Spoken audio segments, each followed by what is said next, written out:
आज की इस वीडियो में हम एक नई थ्योरी की बात करेंगे जो कि एक इंटेलिजेंस थ्योरी है और इसका नाम है बुद्धि का और खा बुद्धि सिद्धांत। इसको इंग्लिश में कहा जाता है A and B intelligence theory कहा जाता है, जिसको हैब्स ने दिया था।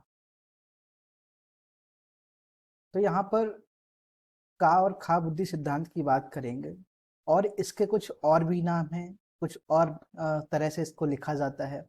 जैसे कि इसको स्लैश में लिखा जाता है ए बी बुद्धि सिद्धांत। ठीक है, ए बी बुद्धि सिद्धांत लिखा जाता है इसको, या फिर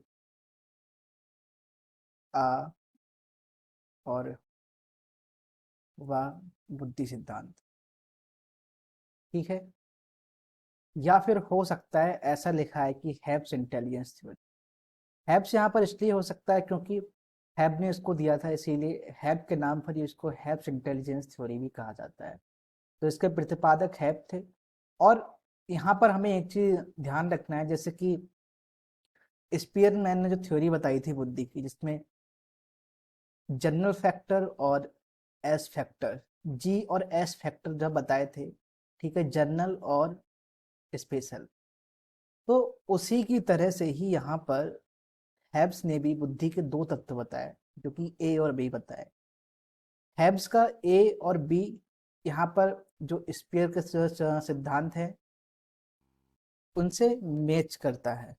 जैसे कि अगर हम जी कारक की बात करें तो यहाँ पर ये हैब का जो ए फैक्टर है, और एस की हम बात करें एस फैक्टर स्पेशल फैक्टर, ठीक है, तो ये हैब का हो जाएगा बी फैक्टर।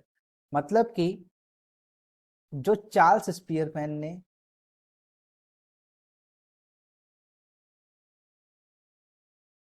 बुद्धि के कारक बताए, सेम उसी की तरह ही यहाँ पर हैब्स ने भी बुद्धि के दो तत्व बताए। तो जैसे हमने स्पीयरमैन को याद किया, उसी तरह से हमें याद रखना है। यूपी टेट की हम बात करें, सी टेट की बात करें, तो यहाँ पर ये ज़्यादा देखने को नहीं मिलता है। इसीलिए इसको हम जल्दी से फिनिश करेंगे ताकि जो मुख्य चीज़ें हैं, जो इम्पोर्टेंट चीज़ें, वो हम जान सकें। तो यहाँ पर हैब ने बुद्धि के दो तत्व बताए। पहला इन्होंने बताया ए अथवा अबुद्धि, इसको जन्मजात कहा जाता है। इन्होंने बताया कि जन्मजात बुद्धि तत्व होता है। जन्मजात का मतलब हुआ कि ये आनुवंशिक है, जो कि पेरेंट से जो ऑफस्प्रिंग्स हैं, जो बच्चे हैं, उनमें ये आता है। अब ये क्या हो सकता है, जैसे हमने इससे पिछली वीडियो में जो कि रेमंड कैटल की हमने बात की थी, ठीक है, जिसमें बुद्धि का तरल एवं ठोस सिद्धांत की बात की थी, या फिर हम स्पीयरमैन का जी एस फैक्टर की बात करें, तो ये उससे बिल्कुल मैच करता है।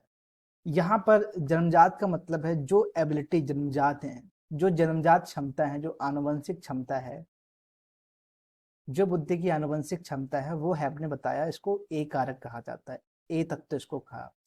अब ऐसे कौन से क्षमताएं हैं जो कि आनुवंशिक होती हैं, जन्मजात हो सकती हैं? अब यहाँ पर जो क्षमताओं की अगर हम बात करें, जैसे कि तर्क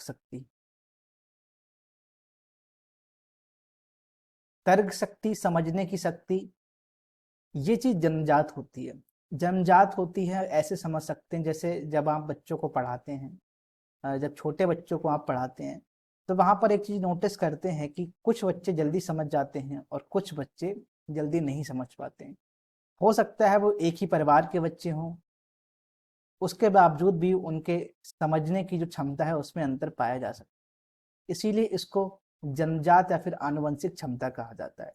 नेक्स्ट अगर हम बात करें तो हैब ने बताया कि जो दूसरा तत्व है बुद्धि का, उसको बी अथवा बा बुद्धि सिद्धांत, बी अथवा बा बुद्धि तत्व कहा जाता है। अब ये क्या होता है, इसको हम अगर देखें तो एक तरह से ये अर्जित क्षमता होती है। हैब्स ने बताया कि जो बी तत्व है, जो बा तत्व है, ये पर्यावरण से अर्जित की जाती है। जब हम पर्यावरण की बात करते हैं तो यहाँ पर एक चीज आती है, पर्यावरण की जब हम बात करते हैं तो सीधी सी बात है, यहाँ पर एक्सपीरियंस अभी काउंट होगा।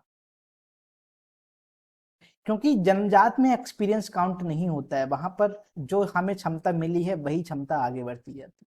लेकिन अर्जित क्षमता में पर्यावरण के साथ तालमेल करके, पर्यावरण से पर्यावरण का साथ रख के, पर्यावरण में जो चीजें घटित होती हैं, जो हम सीखते हैं आसपास के पर्यावरण से, कक्षा से, समाज से, तो उससे जो एक्सपीरियंस मिलता है उसको हम अर्जित करते हैं। तो इससे जिस तत्व में वृद्धि होती है वो बी बुद्धि या फिर बा बुद्धि कहलाती है, इसको अर्जित क्षमता भी कहा जाता है। अब इसके एग्जाम्पल कैसे हो सकते हैं? इसके एग्जाम्पल और हो सकते हैं जैसे व्यवसाय। व्यवसाय एक सबसे अच्छा उदाहरण है बी अथवा बा बुद्धि का, क्योंकि आनुवंशिक होने से किसी व्यवसाय का निर्धारण नहीं होता है।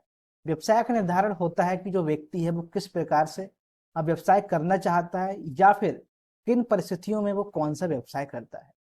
तो यहाँ पर मुझे आशा है कि आप ये हैब का जो बुद्धि का सिद्धांत है, ए अथवा बी इंटेलिजेंस थ्योरी, इसको आप अच्छे से समझ गए होंगे। एक चीज हम और यहाँ पर ऐड करना चाहेंगे, जब ए और बी बुद्धि की बात की जाती है तो इसके बाद में एक चीज और बताया कि जो इसके बाद एक आती सी अथवा ग बुद्धि।